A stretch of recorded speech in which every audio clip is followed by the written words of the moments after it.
Hi friends, তো আজকে আমি তোমাদের সাথে আবার একটা আমার নতুন ভিডিও নিয়ে চলে আসব।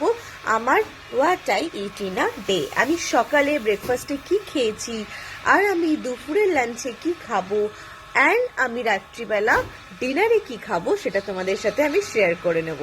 চলো তাহলে দেখে নেওয়া যাক আমার what I it in a day. তো দেখো, আমি সকালবেলা ব্রেকফাস্টে খেয়ে নিয়েছিলাম আমার মায়ের হাতে বানানো ঘুগনি, যেটা আমার খুব খুব খুব ফেভারিট। রুটির সাথে ঘুগনি, এটা ছিল ব্রেকফাস্ট। আর দুপুরবেলা লাঞ্চটা করে নেবার পর মনে হয়েছে তোমাদের সাথে তো শেয়ার করতে হবে, তাই এটা ছিল পালং শাক, বড়ি দিয়ে তৈরি করা বেগুন ভাজা। বললাম খাওয়া হয়ে গেছে, তাই আর কি একটা পড়েছিল, তাই সেগুলোই তোমাদের সাথে শেয়ার করে নিচ্ছিলাম। আর সয়াবিন আলু আর কড়াইশুঁটি দিয়ে তরকারি, এইটাই ছিল আমাদের লাঞ্চ মেনু। ভেজ ছিল, আর লাড্ডু ছিল, এটা ঠাকুরের পুজো দেওয়ার মিষ্টি লাড্ডু।